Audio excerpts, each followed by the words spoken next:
जजेस से कहता हूं ये मुल्क के लिए फैसला कुन वक्त है। ये ब्लैकमेल करने के लिए अदलिया पर हमलावर हो रहे हैं। चेयरमैन पीटीआई इमरान खान कहते हैं जितनी देर ये ऊपर बैठे रहेंगे मुल्क दलदल में धंसता जाएगा।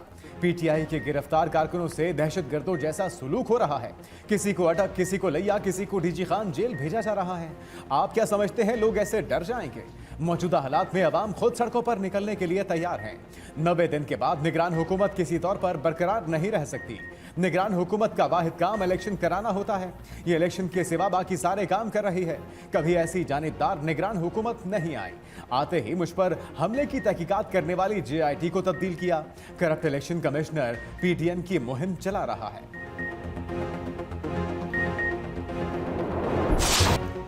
पुलिस ऐलानात करती रही, गिरफ्तारी किसी ने ना दी।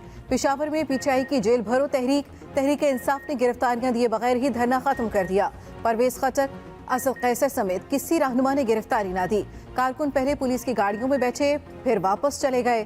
परवेज खटक ने कहा कि इमरान खान की हिदायत पर धरना खत्म कर रहे हैं। हम तो गिरफ्तारी देना चाहते थे, पुलिस गिरफ्तार नहीं करना चाहती। SP सिटी के मुताबिक कैदियों की वैनें खाली पड़ी रहीं। कारकुनों ने वैनों के टायर पंक्चर किए और चले गए। PTI कारकुनों की बड़ी तादाद रहनुमाओं के साथ सेंट्रल जेल के सामने पहुंची थी। कारकुनान पुलिस वैन की छतों पर चढ़ गए। कारकुनों और पुलिस के दरमियान हाथापाई भी हुई। पुलिस ऐलानात भी करती रही, जिसने गिरफ्तारी देनी है वैन में बैठ जाए। रावलपिंडी पुलिस का PTI कारकुनों को गिरफ्तार न करने का फैसला।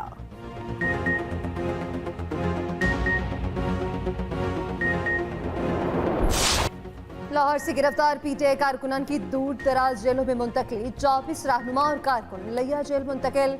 24 को डिस्ट्रिक्ट जेल भागकर 25 को राजनपुर जेल भिजवा दिया गया। शाह महमूद कुरैशी अटक, आसिम सवाती रहीम खान जेल मुंतकिल।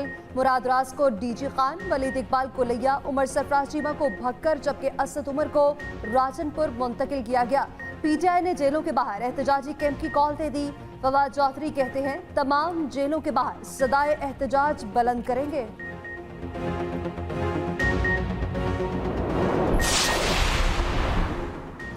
PTI रहनुमाओं के अहले खाना रिहाई के लिए अदालत पहुंच गए। शाह महमूद कुरैशी, एजाज चौधरी, असद उमर, वलीद इकबाल और दीगर के अहले खाना की दरखास्त लाहौर हाईकोर्ट से रुजू किया। मौक़िफ़ अपनाया। शाह महमूद कुरैशी को हब्से बेजा में रखा गया। अदालत से बाजियाबी का हुक्म देने की इस्तदा। दरखास्तों पर सुबह समात होगी। उधर PTI रहनुमा इबाद फारूक 14 रोज़ा जिस्मानी रिमांड पर पुलिस के हवाले। इंसदादी दहशतगर्दी अदालत ने जिस्मानी रिमांड की दरखास्त पर फैसला सुना दिया। जुबैर नियाजी और इबाद फारूक के खिलाफ सिविल लाइंस थाने में मुकदमा दर्ज। FIR में कहा गया कि मॉल रोड पर इबाद फारूक ने पुलिस मोबाइल पर हमला किया। बावर्दी ड्राइवर और एहलकारों को धमकियां दी।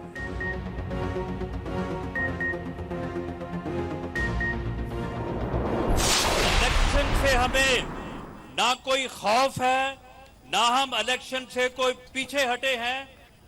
अगर अदालतें जो हैं वो एक फर्दे वाहद का 4-4 दिन इंतजार करेंगी और उसे कहेंगी कि जनाब आप तशरीफ ले आए, और वो कहे कि जी आज मैं 11 बजे आऊंगा, उसके बाद कहे मैं 5 बजे आऊंगा, उसके बाद कहे कि मैं 9 बजे आऊंगा, उसके बाद कहे कि जी मैं अब कल आऊंगा। फितना खान इलेक्शन हारेगा तो नताइज तस्लीम नहीं करेगा। ऐसी बातों पर अज खुद नोटिस होना चाहिए।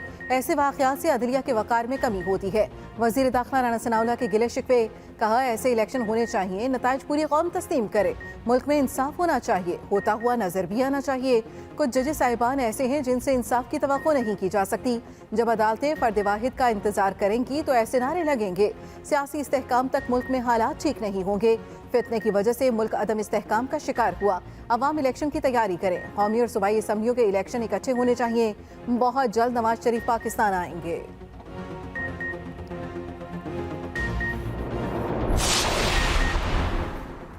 पाकिस्तान बार कौंसिल का आज खुद नोटिस केस के 9 रुकनी लार्जर बेंच पर अदम एतमाद। एलानिये में कहा गया, उम्मीद करते हैं जस्टिस मुज़ाहिर अली अकबर नकवी रज़ाकाराना तौर पर खुद को बेंच से अलग कर लेंगे। जस्टिस कासी फाइज ईसा और जस्टिस तारिक मसूद को बेंच में शामिल करने से गैर जानिबदारी और न्यूट्रलिटी आया होगी। फवाद चौधरी का भी रद्द-ए-अमल, कहा हुकूमत को जिस जज से लगता है मुखालिफ फैसला देगा उसके खिलाफ रेफरेंस दायर कर दिया जाता है। बार एसोसिएशन को एस्टेब्लिशमेंट का हिस्सा नहीं होना चाहिए। बार को चाहिए हुकूमत और ऑपोजिशन पर चेक एंड बैलेंस रखे।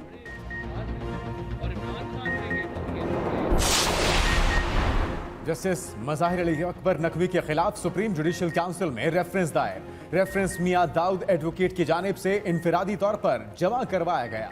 सुप्रीम कोर्ट के जज पर मिसकंडक्ट और नाजायज असासे बनाने का इल्जाम आयद। मौक़िफ़ अपनाया कि जस्टिस मज़ाहिर नकवी मिसकंडक्ट के मुर्तकिब हुए, नाजायज असासे बनाए, फ्रंटमैनों के जरिए नाजायज दौलत इकट्ठी की। असासों में हालिया दिनों में 3 अरब रुपए का इजाफा हुआ। नाजायज असासे, ऑडियो लीक जैसे मामलात की तहकीकात की जाएं। वज़ीर आज़म की ज़ेर सदारत अहम इजलास, सुप्रीम कोर्ट के सुओ मोटो नोटिस पर ब्रीफिंग। इलेक्शन की तारीख देने पर सदर आरिफ अलवी को खत लिखने पर भी तफसीली तबादला ख्याल।